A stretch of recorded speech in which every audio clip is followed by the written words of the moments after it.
Доброе утро, дорогие телезрители! В эфире главного национального канала передача «Новый день». Сегодня на календаре 9 июля, и у меня сегодня день рождения, и я придумал себе миссию сегодня поздравить всех тех, кто отмечает этот праздник вместе со мной. Что ж, в этом поможете мне вы, наши дорогие телезрители, отправив свои поздравления на номер WhatsApp 8 914 279 22 62.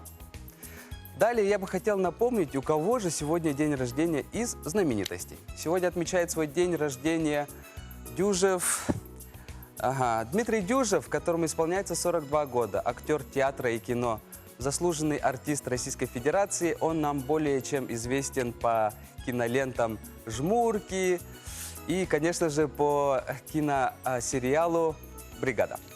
Сегодня также отмечает свой день рождения Екатерина Константиновна Гусева, также актриса Российской Федерации, заслуженный артист Российской Федерации. Она также является и певицей. Конечно же, мы ее узнаем по такой же киноленте, как и Дмитрия Дюжева «Бригада». Также ее можно увидеть в хороших таких кинолентах, как «Жаркий лед» и «Черная кошка». Также сегодня отмечает свой день рождения Том Хэнкс, наш любимый американский актер. Наверное, все помните, фильм старый такой, называется «Большой», где в теле 30-летнего мужчины оказывается 13-летний мальчик, как он уживается в жизни, находит работу, даже у него есть какой-то роман. И после этого он все-таки выбирает вернуться домой обратно, и в свои 13 лет, и в свою семью. Также, конечно, помните такой знаменитый фильм, как «Форест Гамп». Это просто чудак, который завоевал сердца всех. По-моему, 6 премий «Оскар» он заработал после этого фильма. Также сегодня отмечает свой день рождения знаменитый певец нашей современности, молодой LG. Ему сегодня исполняется 26 лет. Сегодня у нас будут гости, у нас будет врач, который работал на все время пандемии. Мы узнаем, как это начиналось, как вообще врачи сейчас чувствуют себя. У них, конечно, была большая ответственность и загруженность. Также мы сегодня поговорим с тем человеком, который выздоровел после коронавируса. И сегодня третьим гостем будет человек из миграции, получается, да? Расскажет, как получить российское гражданство. Далее мы узнаем, какая погода ждет нас на сегодня. По данным Якутского управления по гидрометеорологии и мониторингу окружающей среды, центральные Улусы плюс 18, днем плюс 25, плюс 24. Заречье плюс 18, плюс 16, днем плюс 24, 22. Южные Улусы плюс 18, днем плюс 24. Вилюйские Улусы плюс 18, плюс 17, днем плюс 24, плюс 25. Нижнеленские Улусы плюс 17, плюс 18, днем плюс 23. Западные Улусы плюс 14, плюс 19, днем плюс 22, плюс 26. Колыма-Индигирские плюс 9, плюс 17, днем плюс 12, плюс 20. Янские Улусы плюс 8, плюс 12, днем плюс 12, плюс 16. Северо-западные плюс 3, плюс 16, днем плюс 4, плюс 22. В Якутске в 6 часов утра температура воздуха плюс 9, плюс 12 градусов. Атмосферное давление 745 миллиметров ртутного столба. Ветер северо-западный 1 метр в секунду. Днем ожидается плюс 26, плюс 28. У нас для вас есть череда передач про наши памятники. И мы хотели бы сегодня показать памятник Алексею Алексеевичу Кулаковскому. Смотрим. Сегодня уже 6-й выпуск исторических памятников города Якутска, и мы сегодня расскажем про Алексея Елисеевича Кулаковского. Алексей Елисеевич – выдающийся поэт, ученый, просветитель, историк, собиратель якутского фольклора, зачинатель якутской письменной литературы, человек, наделенный даром провидения, Алексей Кулаковский прожил относительно короткую, но очень насыщенную жизнь. Ему приходилось блуждать по заполярной тундре, сплавляться по бурным рекам, прятаться от бандитов, пребывать с различными рисковыми поручениями новой власти в самой гуще гражданской войны на севере, терять родных и преданных друзей, учительствовать и воспитывать детей, которых у Алексея было много. Что интересно, первые произведения Кулаковского были написаны в 1897 году на русском языке. Вправе ли русский гордиться своим именем и главнейшие достоинства поэзии Пушкина. В 1900 году им было написано первое в якутской литературе поэтическое произведение «Баяная Алгага» «Благословение Баяная». В своих произведениях Кулаковский поднимает вопросы дружбы народов, необходимости просвещения, осуждает гнет царизма, жестокость якутских тойонов, бесправие женщин. Все эти произведения были опубликованы только в начале и середине 1920-х годов. По масштабности, философскому складу содержания и образности языка вершиной творчества Кулаковского считается поэма «Оюн Тюля» «Сон шамана». Шаман рассказывает свое видение в момент времени, соответствующий началу 20 века. В начале поэмы лирический герой описывает, как, обернувшись гигантским орлом, он получает возможность видеть весь круг земной. В начальных 4 периодах видение шамана размышляет об экологических и социальных проблемах, переключая внимание на все более глобальные политические вопросы. В 5, 6 и 7 периодах шаман повествует об угрозах революции и войн, засухи и голода, грозящих уничтожить жизнь в привычном ее понимании. Далее в 8 и 9 периодах обозначают проблему сосуществования с другим народом. Вопрос выживания остается открытым. Многие считают это произведение пророческим и находят множество необъяснимых фактов. Известно, что Алексей Кулаковский был неутомимым исследователем и путешественником. Поэт провел всю свою жизнь в поисках народного слова, всегда находился в гуще исторических событий и катаклизмов. Литературный псевдоним поэта Оксюкюлях Алексей приблизительно можно перевести как «Орел Алексей». Оксюкю – это сказочная шаманская птица с 2 или 3 головами. У многих народов орел имеет тотемное значение. Родился поэт 4 марта 1877 года в 4-м Жемконском наследии Батурусского улуса Якутской области. Умер 6 июня 1926 года, был похоронен в Москве. Монумент установлен в 2002 году и относится к объектам культурного наследия регионального значения. Автор памятника – Афанасий Романов. Также памятники есть Татинскому улусу, установлены в 2002 году. Автор памятника – Петр Захаров. В селе Учай Амгинского улуса автор памятника – Максим Павлов. В болгарском городе Плиска автор Афанасий Романов. Ну и, конечно же, в Даниловском кладбище, где он был похоронен. Также есть страница в инстаграме Кулаковский 1877, где идет популяризация и продвижение идей и трудов Алексея Елисеевича среди молодежи. Приобретайте подарочные сертификаты ювелирной компании «Уру» и становитесь участником розыгрыша призов. Розыгрыш призов состоится в прямом эфире телеканала НВК Саха 25 июля в 16:00. Справки по телефону 733 011. И у нас первая связь с Натальей Борисовной Портнягиной, врачом-инфекционистом 1 категории. Доброе утро. Доброе утро. Как у вас настроение? Настроение хорошее. Готовимся к новому рабочему дню. Хорошо. Ну что ж, вернемся немножко назад. Как все начиналось? Расскажите, когда вы узнали, что случилась такая беда, как коронавирус? В нашем регионе это началось 17 марта. Всем известно, когда поступил первый больной с подтвержденным диагнозом новая коронавирусная инфекция. На самом деле всех инфекционистов к этому готовили. Каждый год готовят, проходит различные обучения. Так что мы теоретически знали, как себя вести при подозрении на особо опасные инфекции. И как только распространилась новая инфекция по миру, уже начали издаваться приказы Министерства здравоохранения, потом методические рекомендации по ведению лечения больных. И поэтому, когда к нам поступил первый больной, наше отделение уже было переформировано на 2 отделения. Первое для больных с подтвержденным диагнозом новая коронавирусная инфекция, и второе отделение для больных с подозрением на новую коронавирусную инфекцию. Как быстро вы среагировали, получается, да?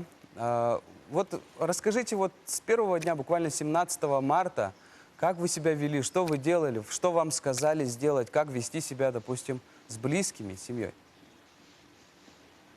17 марта, это было не мое дежурство, я дежурила 18 марта, в тот день день поступили 5 подтвержденных больных с новой коронавирусной инфекцией. Позвонила заведующая отделением где-то около 9 часов вечера и сказала, что привезут больных. Встречайте. Конечно, было волнение, сильное волнение. Мы побежали одеваться всей семейной. Все молча одевались, так как каждый пытался вспомнить, что же он должен делать, как правильно одеться. И переживали Я переживала за больных, в каком состоянии их привезут, как проводить там вот лечебные мероприятия, нужен ли реаниматолог. Слава богу, все больные были в средней степени тяжести. На следующий день, конечно, всех собрали, все отделение, рассказали меры профилактики, что лучше бы изолироваться, необходимо будет изолироваться от дома, от семей, чтобы не подхватить инфекцию, не распространить инфекцию. Вначале это было так. Да. Ага. Расскажите, вот средний возраст больных какой? Средний возраст различный. Конечно, тяжелее болеют люди старше 50 лет. Есть и молодые, у которых есть хронические свои сопутствующие заболевания. Тоже у них протекает очень тяжело. Раз на раз не приходится. Может быть, и пожилой человек более в легкой перенесет. Но в основном к нам поступает только средней и тяжелой степени тяжести больные. Поэтому с больными, вот я точную статистику не могу сказать, именно какие люди болеют чаще. К нам поступают пожилые с отягощенным анамнезом, и у кого есть воспаление легких средней и тяжелой степени тяжести. Легкие к нам не поступают. Ну вот случилась беда у человека, и он почувствовал симптомы. Что ему сделать? Необходимо сразу позвонить в поликлинику или скорую медицинскую помощь и вызвать врача на дом. Ни в коем случае не надо идти в поликлинику. Если чувствует признаки ОРВИ в летнее время, и в данное время идет пандемия, скорее всего, надо в первую очередь исключить этот вирус. Не заниматься самолечением, потому что эти вирусные пневмонии протекают вначале бессимптомно, человек не чувствует, что у него поражены легкие. Что же ожидает нас осенью? Обычно же бывает у нас грипп, да? Время такого вот гриппа бывает, все болеют. И как себя, получается, покажет коронавирус вместе с тандемом с гриппом? Даже страшно, наверное, подумать. Мы не загадываем. Есть, конечно, исследователи, профессоры, которые этим занимаются, прогнозированием. Осенью, конечно, будет тяжелее, потому что другие инфекции никто не отменял. Скорее всего, могут быть и микс-инфекции, когда и другие вирусные инфекции наложатся на коронавирусную инфекцию. Конечно, это будет очень тяжело протекать, скорее всего. В среднем сколько лечат человека? В среднем, при лучшем раскладе, в нашем отделении где-то 2 недели. У всех по-разному. Это как иммунитет человека будет реагировать на лечение, да, и как будет восстанавливаться. В среднем самое минимальное — это 2 недели. Ну, вот заболевших бывает каждый день меняется, да? То больше, то меньше, допустим, среднего числа. Насколько готовы наши учреждения принимать, ну, возможно, какое-то повальное количество людей? В данное время наше здравоохранение позаботилось об этом. Открыто очень много, несколько стационаров, 4 или 5 для лечения больных с коронавирусной инфекцией. На базе нашей Якутской республиканской клинической больницы имеется 2 стационара. Наш стационар рассчитан на 100 коек, и в 3-м корпусе на 150 коек. Ну что ж, В случае чего, спасибо. думаю, они еще могут развернуться. Наталья, большое спасибо вам за комментарий. Я вам желаю успехов, не болейте, и давайте все победим этот коронавирус. Спасибо. Спасибо. Сегодня отмечает также свой день рождения сотовая компания Bell, получается, да? Ну, телефонная компания, если быть точнее. Это было в далеком 1877 году. Что очень интересно, в этом же году родился Алексей Алексеевич Кулаковский, о котором мы сегодня смотрели. Посмотрим. С 1873 года профессор физиологии органов речи Бостонского университета Александр Белл работал над изобретением гармонического телеграфа. Во время опытов сводный конец одной из пластинок на передающей стороне линии приварился к концу. Помощник Белла, механик Томас Ватсон, пытался устранить эту неисправность и при этом ругался. Белл уловил пришедший по проводам едва слышный звук ругательств своего механика и понял, что самопроизвольно закрепленная на обоих концах пластинка превратилась в своеобразную гибкую мембрану. Она находилась под полюсом магнита и изменяла его магнитный поток. При этом ток, поступающий в линию, изменялся в такт с колебаниями воздуха, вызываемыми бормотанием Ватсона. Заявку на изобретение он подал в феврале 1876 года, а в марте получил патент. 10 марта 1876 года состоялась передача первой членораздельной фразы, ставшей исторической. «Мистер Ватсон, идите сюда, вы мне нужны». Эта передача была осуществлена по 12-метровому проводу, соединяющему квартиру Белла с лабораторией на чердаке. Демонстрация аппарата произвела на американскую общественность настолько сильное впечатление, что это обстоятельство позволило изобретателю не только основать в США собственную телефонную компанию Белла, но и достаточно быстро превратить ее в преуспевающий концерн.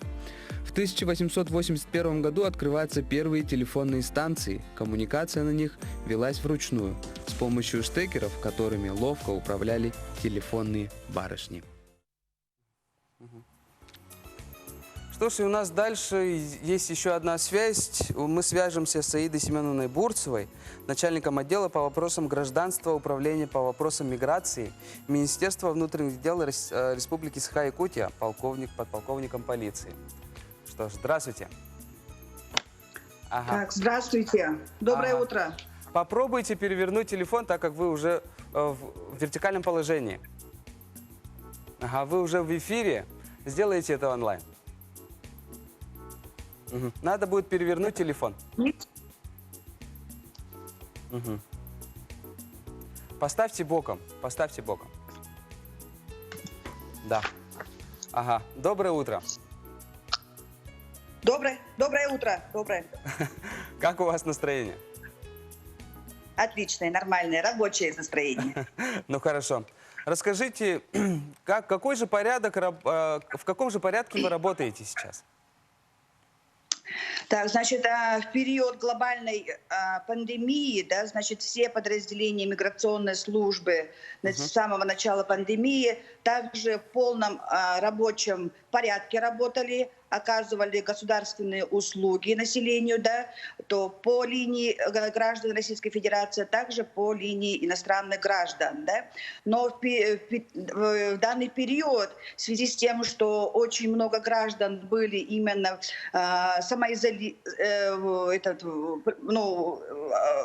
находились на лечении, да, на самоизоляции, да. В этой связи, значит, руководством Министерства внутренних дел Российской Федерации было принято такой порядок работы, что с 15 марта по 15 сентября те граждане, которые не успели заменить документы правовосстанавливающие, да, либо же продлить документы, сроки действия, для них именно данный период считается, как сказать, неприменим в этот период именно административная ответственности, то есть. Ага. Расскажите, вот такой вопрос. С какой же страны больше всего идет поток в нашу республику? На сегодняшний день, значит, больше всего прибывающих иностранных граждан это Украина, Таджикистан, Кыргызстан и Армения. Ну, вот, допустим, на примере, даже если посмотреть приобретение гражданства, да, в первую очередь лидирующими являются граждане Украины. Но это, конечно, объясняется с тем, что в прошлом году указом президента 187-м, да, было принято решение об упрощенном порядке приобретения гражданства и упрощении данной категории граждан Украины, выходцев и жителей Донецкой и Луганской областей. Вот. На втором месте у нас граждане Таджикистана приобретают гражданство, Кыргызстана, Армении. Мгм. Порядок получения гражданства сейчас стал проще, да, я так понимаю? Да, это показывает даже и статистика. За 6 месяцев текущего года по республике Саха-Якутия приобрели гражданство 1365 иностранных граждан и лиц без гражданства. Если это сравнить с прошлым годом, за 6 месяцев прошлого года всего таковых было 648. Это значит больше вдвое больше граждан в этом году у нас приобрели. Но это тоже также, опять же, повторюсь, это с принятия в прошлом году 187-го указа президента, который упрощает прием гражданства граждан Украины. Ну и хотелось бы отметить о том, что в этом году тоже также приняты ряд изменений. Федеральный закон о гражданстве Российской Федерации, да? Значит, 17 июня текущего года вступил в силу федеральный закон от 18 марта номером 58, который упрощает прием гражданства граждан Украины и Беларусь, признанных носителем русского языка. Все ясно, Ну, да. также также этим федеральным законом приняты, значит, определены отдельные требования к уровню знаний русского языка, да, и также именно применение критерия оценки. Ага. Также 17 июня вступил федеральный закон номер 63, который сокращает сроки рассмотрения заявления о приеме в гражданство. Если раньше у нас в упрощенном порядке до 6 месяцев рассматривалось заявление заявителей, да, то у нас сокращены, с 17 июня сокращены до 3 месяцев. Ну и большое изменение в федеральном законе мы ожидаем в этом месяце. 24 июля вступает в силу 34-й федеральный закон, который также вносит изменения, поправки в федеральный закон о гражданстве. Да? Согласно Спасибо, Аида. Украины, Беларусь, Молдова и Казахстан при наличии вида на жительство без каких-либо оснований будут приниматься в гражданство Российской Федерации при их заявлении. Также по браку, да, по которому Аида Семеновна, состоят... Аида Семеновна, большое вам спасибо. Да, где можно получить еще дополнительную информацию? Скажите. Значит, в территориальных подразделениях, 45 территориальных подразделений по республике, граждане, проживающие по месту жительства, пребывания, вправе обратиться в территориальное подразделение по месту жительства, либо же в управление по вопросам миграции МВД республики. Хорошо, спасибо вам большое за информацию. Хорошего вам дня. Спасибо. Всего доброго. Всего доброго. Что ж, это с нами в связи была Аида Семеновна Бурцева, начальник отдела по вопросам гражданства, управления по вопросам миграции Министерства внутренних дел Республики Саха-Якутия. И сейчас мы дальше будем читать поздравления. Дорогого сына Лукина Давида поздравляю с 18-летием. Желаю хорошо сдать ЕГЭ и поступить в желаемый университет и стать хорошим специалистом. Крепкого здоровья, счастья и благополучия. С наилучшими пожеланиями с горного Улуса, мама, папа, дедушка. Что ж, это сын нашего коллеги Алексея Лукина. Мы также присоединяемся к поздравлениям. Что ж, далее идем. Дорогую нашу коллегу в сфере недвижимости Александру Яковлевну от чистого сердца и всей души поздравляем с ее светлым праздником, с днем рождения. Желаем здоровья, счастья, достижения новых вершин и безмерного счастья. Мы любим тебя. Видимо, это передали коллеги, также присоединяемся. Дорогую жену Юлию Павлову поздравляю с днем рождения, желаю крепкого здоровья и успехов в жизни. Спасибо, что ты есть. С любовью, муж Виталий. Вот такие вот поздравления. Что ж, дальше мы свяжемся с нашим третьим гостем. Это очень интересный гость. Это Кирилл, который... Кирилл, привет. Кирилл Третьяков, который победил коронавирус. Переверни, пожалуйста, телефон. Горизонтальное положение. Да, автоповорот нужно было включить. Ну, пусть будет так. Кирилл, привет. Привет. Кирилл, ну что ж, расскажи, как все начиналось, что ты почувствовал сперва и что после этого последовало? Ну, один вечер что-то я загрустил и, видимо, дал сбой организм. И голова заболела, обоняние пропало, температура 37,2, озноб. Я впервые там за 15 лет, по-моему, обратился в скорую помощь, потому что понял, что что-то не так. Обычно таких не было. Что ж, дальше что пошло? Вот ты почувствовал температуру, обратился к врачам, да? После этого, скорее всего, к тебе приехали врачи, получается, да? И что после этого пошло? С поликлиники участковый приехал, поставил ангину, но выписала арбидол, припферон и там какой-то антибиотик, амоксиклав, что ли. Ага. Ну и после этого ты попал в больницу или как было? Да, потом через 5 дней я все-таки приехала бригада, взяла анализ. И там через 2 дня позвонили, сказали, что у меня положительный. И забрали в обсерватор Олимпийского резерва. Ага. Да, я там пролежал 10 или 11 дней. Ага. В каких условиях ты лежал? Ну, вообще, на самом деле все было очень хорошо. У нас была двухместная палата. С соседом мне повезло. Хороший парень, привет ему. Таня. Ну, надеюсь, он тоже выздоровел.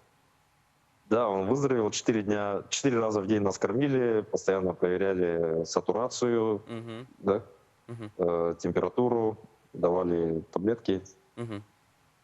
А как ты себя чувствуешь у меня сейчас? в легкой форме это все прошло. Ага. Сейчас я себя хорошо чувствую. Единственное, что обоняние так и не вернулось. Ага. Вот пока что все как просто, ну как, не знаю, безвкусное. Ага. Ну, бывает такое, да? Ну что ж, Кирилл, как было с твоей семьей? Семья вся заболела, у меня 2 детей заболели, она тоже заболела. Но они тоже прошли, ну, прошло это легко, видимо. Уже все выздоровели, все уже нормально себя чувствуют, слава богу. Ну, хорошо. Кирилл, я очень рад, что ты выздоровел, что выздоровели все твои родные. Надеюсь, что второй раз этого никогда не случится. Спасибо большое, что ты был с нами. Спасибо вам. Всем здоровья. Что ж, мы прощаемся с вами. Это был «Русский блок». Я передаю слово своим коллегам из якутского блока, Айталине и Петру. Максим, доброе утро. Привет. Что, как у вас настроение? Отличное. Отличное настроение. Хорошо. Бодры, веселы. Начинаем наш эфир. Үйде ғасырдың күнді көрәтшілері аламай күн саламынан, онатан бұ беребіден сағылыр бұтын көңілләй. Ага. Что ж, совсем еще немножко осталось до конца русского блока. Как вы сегодня проснулись? С каким настроением пришли? С отличным настроением. Настроение, хорошее настроение. На улице очень... Сегодня с обещают утра жару. Жара? Увидимся Не после переключайтесь. рекламы.